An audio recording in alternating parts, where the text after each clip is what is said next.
Hi, I'm Jill. I always wake up at 7 in the morning. Then, I brush my teeth for exactly 3 minutes. After that, I run the comb through my hair 50 times. The next part of my routine is to check whether I've turned off the light in my room 3 times. Finally, I count my steps on the way to the kitchen. 1, 2, 3.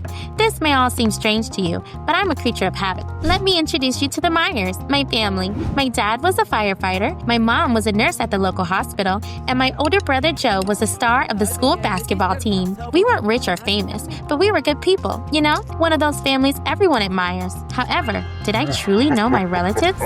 I always counted my steps on the way to school too.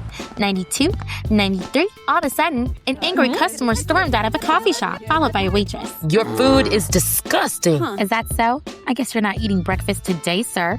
Hot fear coursed through my body like an electric current. I frantically rummaged in my backpack. Where are my antiseptic wipes?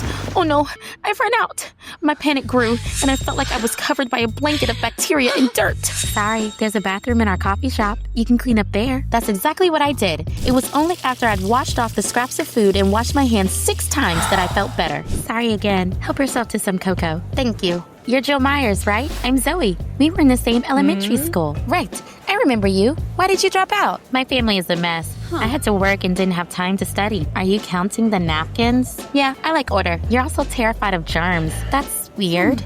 But oh well, you are who you are. I thanked Zoe for the cocoa and hurried to school. That day, our literature teacher asked us to write an essay about a family member that was the most special to us. I didn't know who to choose. My dad was a heroic fighter. My mom was an angel in medical scrubs. My brother was everyone's favorite. I struggled to pick one of them for my essay. While I was lost in thought, I started to scratch my hand. The scariest thing was that I couldn't stop, even though it hurt. Zoe's words came to my mind. That's weird. I took my phone and opened Google. After reading a couple of articles, I realized that I had symptoms similar to OCD, obsessive compulsive disorder. It was like I had a record stuck in my head that kept playing the same disturbing thoughts over and over again. For example, it told me that I forgot to turn off the light. That's why I counted stuff, checked whether I turned off the iron a dozen times each day, and constantly washed my hands, all to alleviate my anxiety. My mouth got dry. It all made sense now. Luckily, my mom was a nurse. I was sure she would help me figure everything out. On the way home, I tried not to count my steps. I hoped that my OCD symptoms weren't that serious. As I walked past the hardware store, I saw Dad inside. He was picking an axe and looked a bit strange. I went inside to talk to him, but he was no longer there. Had Dad already left? As soon as I went outside again, I heard sirens wailing. A moment later, fire trucks drove past me, and I saw a column of black smoke in the distance. Something was burning. That evening, I brought up OCD while I was helping Mom make dinner. I Googled it, and I have all the symptoms. Kids always read all sorts of nonsense on the internet and then lose their minds over it. Shouldn't we make sure? I'm a nurse, and I would have noticed if something was wrong with you. Mom's tone seemed unusually harsh, but her words reassured me. Soon, it was time to have dinner. Dad looked kind of nervous. Honey, I heard there was a fire today. Was it serious? No, an abandoned house in the middle of nowhere burned down. So you were there in the afternoon? I was. Why? That's weird. I saw you picking out an axe at the hardware store at that time. I was away. End of discussion. I went to my room and kept trying to choose who to write an essay about. Mom, Dad, or Joe. I looked at my ant farm, trying to focus. For some reason, it always calmed me down. Then, I suddenly heard my parents talking in hushed voices. I looked out the window and saw them by the garage. Do you think Jill saw him at the hardware store? Maybe. Nick is not an idiot, though. He wouldn't show up here. Who is Nick? I went to my older brother's room to ask him about it. You should have knocked. Since when? Since now, okay? I looked around and realized why Joe was so pissed off. A girl's head was sticking out from behind a chest of drawers. As I looked around the room, I saw the girl's face in the mirror. Jeez, that was... What do you want? Joe, do you know who Nick is? I don't. Go away. Come on, shoot. How about this? You tell me about Nick, and I won't ask you what your best friend's girlfriend is doing here. Hi, Stacy. I can see you. Hi, Joe. Dang it. Okay. Nick is Dad's twin brother. I didn't know he had an uncle. I saw him a couple of times when I was little, but then, for some reason, Mom and Dad broke off all contact with him. And I swear you won't tell anyone about Stacy. Well, I promise I'll keep my mouth shut. But Joe, how could you steal your best friend's girlfriend? he doesn't deserve Stacy. Got it? Now get lost. It felt like something died in me at that moment. Joe had always seemed perfect to me, but it turned out that my brother had a lot of skeletons in his closet. I'm not going to be writing my essay about him anymore. I came down to the garage and saw my parents hiding something in the cabinet with tools. It should stay here until things calm down. What's in there? It's nothing, honey. Isn't it time for you to go to bed? It's only 9. Tell me about Uncle Nick. How did you find out about him? Next time you're trying to keep a secret, you should keep your voices down. Jill, Nick is a dark spot on our family's reputation. He spent 15 years in prison and has been living as a hermit in the forest after being released. Why have you never mentioned him? Because Nick is a bad person. He's a criminal and a drunkard. Our conversation was cut short when a car pulled up to our house. Officer Smith walked into the garage. Good evening. I'm sorry for the late visit, but I need to ask Mr. Myers a few questions. Jill, go to your room. This is a conversation for adults. No need. Your daughter should know that her father became a hero. Really? Really. There was a man in the house that burned down today. He suffered burns and is now in a hospital. Why are you here then? Like I said, I need to ask Mr. Myers a few questions. You were the first to enter the burning home. Tell me, did you see anything suspicious inside? I didn't. Everything was already on fire. I didn't have time to look around the house. The policeman took a couple of notes and left. My parents were as white as snow. Something wasn't right. At least now I knew that my dad was a real hero. I decided to write my essay about him. The next evening, I was writing the plan for my essay when my hand slipped and my ant farm fell. The aquarium broke and the dirt and insects ended up all over the floor. I trembled in panic again. There were so many germs around. I frantically shoved everything into a spare aquarium and went to the bathroom to wash my hands. 1, 2, 3. I'd already washed them 10 times, but still couldn't stop. I was more scared than ever. In tears, I called my mom. Let's go to my hospital. I'll ask them to prescribe you a sedative. I talked to the doctor for a long time and answered all his questions. By the end of our talk, he looked troubled. I suspect that Jill has OCD. I'll refer her to a good therapist. Without therapy, the disorder could seriously interfere with Jill's normal life. I'm her mother, and I would know if Jill wasn't fine. Mom, why don't you want me to get help? What would people think? Our family is perfect. Can you imagine how your diagnosis would affect us?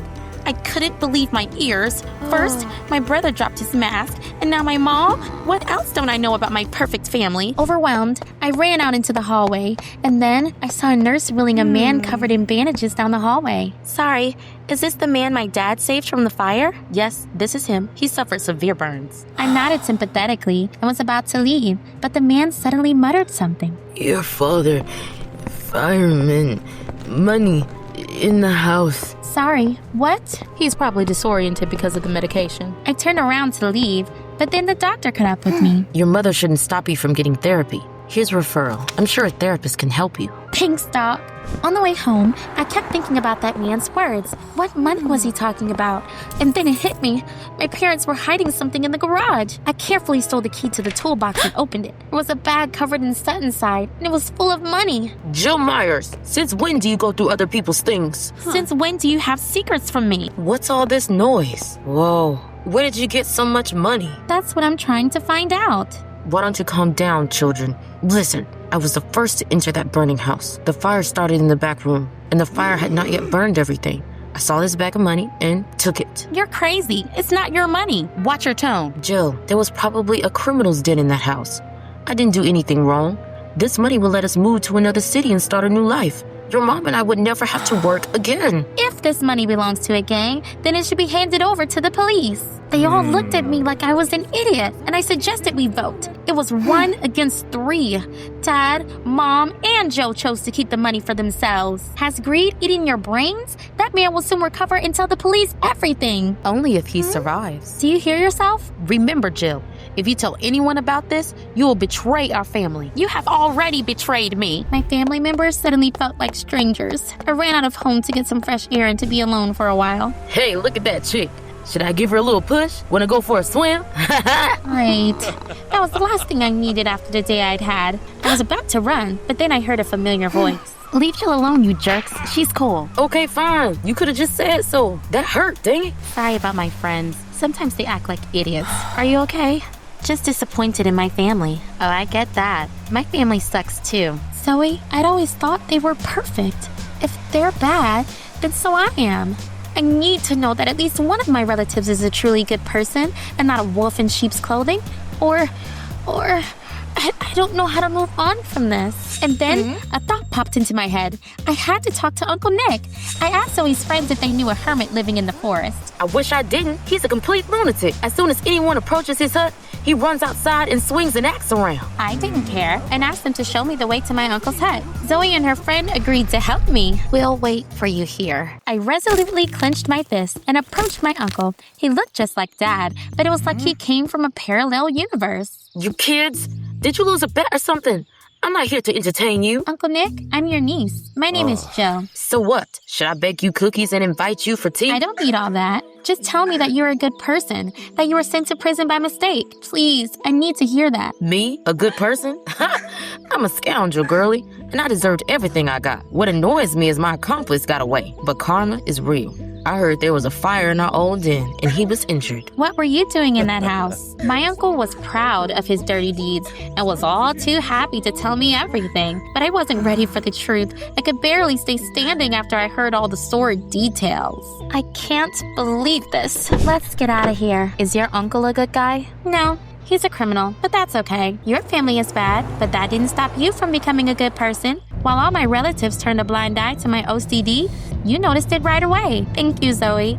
You've shown me that I can be good even if my family is terrible. Don't give up. When I returned home, I told my family that I was giving them one last chance to do the right thing. Hand the money over to the cops. Don't make me mad, Jill. Either you're with us or you're against us. Well, you have made your choice. I called the police and told them that my dad had stolen counterfeit money from the house that burned down. What? Counterfeit? That's right. Uncle Nick's accomplice printed it in that house. Come see for yourself. Dang it! It's a cheap fake! Were these pieces of paper worthy of selling your soul to the devil? Soon, Dad was arrested. Mom and Joe demanded I find a way to help him. How am I supposed to do that? Break into the prison and break the bars? I gave you a chance to do the right thing, but you refused. From now on, you're dead to me, you little traitor! I'm not your brother anymore. Every action has its consequences. I was ready for my family to turn their backs on me. Everyone in the city found out about everything that happened. Some people judged me, but most of them supported me. That inspired me as I wrote my essay. My family is not special because of our victories or reputation. We are special because we know how to lie. No one was ready to tell the truth, so I became the first. Being good isn't something you inherit. It's a personal choice. I got therapy, and now it's much easier for me to cope with my OCD. I know that I will be fine. Support me with a like and subscribe to the channel. Would you choose the truth if it cost you your family? Tell me in the comments down below.